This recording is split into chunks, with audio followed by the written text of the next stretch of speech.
The center has just done a marvelous, wonderful job over 20 or 30 years of creating relationships. I mean, I think it's all about relationships. This is the open door that you can come to, that you're going to be cared for. People are going to be interested in what has happened to you. They're going to find you the resources you need to deal with it, many of them supplied right here. We have three core programs.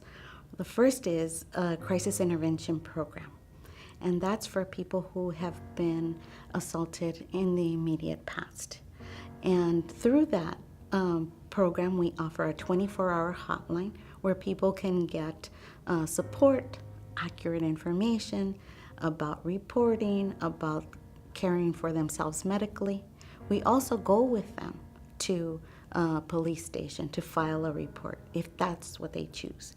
But what people should know is that we never prompt anyone in one direction or another. We provide them with support and then give them information and let them make their choice. Through crisis intervention, we also provide counseling.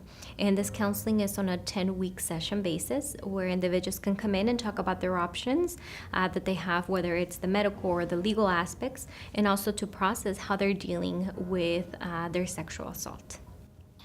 The third program is our education. We go out into the community and educate anyone who will listen. Oftentimes I'll make presentations for junior high or high school ages, and I speak about rape prevention, which would be along the lines of risk reduction or preventative measures in terms of changing our culture. I also do education based around definitions for consent, definition around sexual assault, the varying forms of sexual violence. We as an agency want to end sexual assault, sexual violence in all of its forms in our community, and we want everyone involved. When we started this venture, we wanted to make our image portray what we do and be inclusive of all of the people that we serve. And we felt that our current name wasn't doing that. La palabra rape es muy fuerte para mi comunidad. Es algo que como un cuchillo, como algo que lastima, pues. I think people hear rape and they go, well, I wasn't raped, that's not me. Or they hear crisis and they say, well, it happened a couple years ago, so that's not me either. Or different citizens from different parts of Santa Barbara, like in Goleta or in Carpinteria or in Isla Vista, are saying, well, that's a Santa Barbara shelter, that's not me either. Well, of course they belong here. Of course we can serve them. Of course this is the place for them. And so we want to make sure that survivors know that and feel that.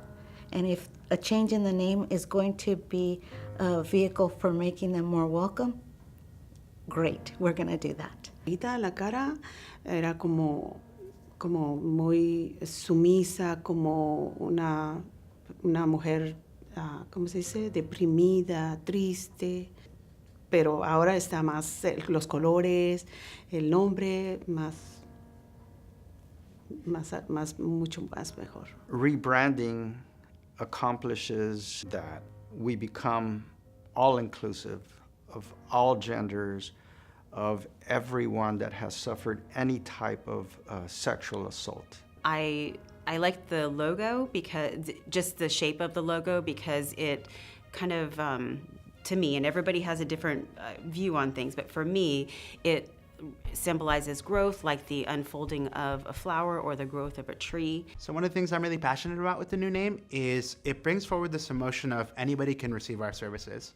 I think with our old name, as much as I love it and as much as I love our work, it brings forward different resistance and different barriers for individuals. We obviously tried to have different colors in the logo to at least be somewhat representative of diversity in our community, whether that's color, religion, sexual orientation, etc. But we tried to have something that was inclusive and as diverse as we could, with this little tiny picture of something to represent our organization.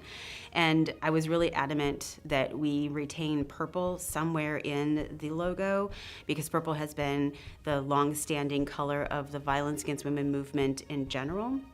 And lately, in the last few years, The sexual assault movement has kind of moved a little bit towards the teal color, which is one of the other colors in the logo for us. So it's kind of keeping our roots in the, the feminist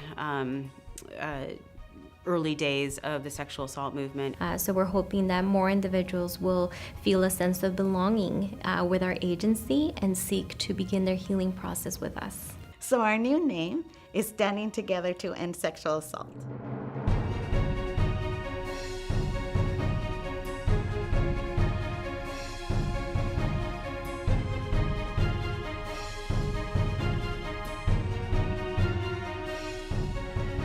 The big dream is to end sexual assault.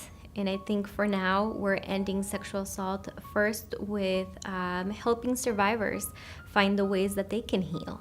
Que el centro continúe, que siga trabajando, que crezca más para poder ayudar a más gente. I look forward to a future where we can embrace our survivors and we can hopefully eradicate sexual assault. And I know that seems like a long way away, but I think we're slowly making that shift.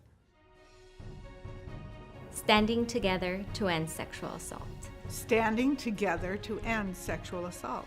Estamos de pie juntos para terminar con el abuso sexual. Standing together to end sexual assault.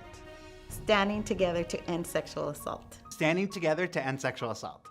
Standing together to end sexual assault. Woo!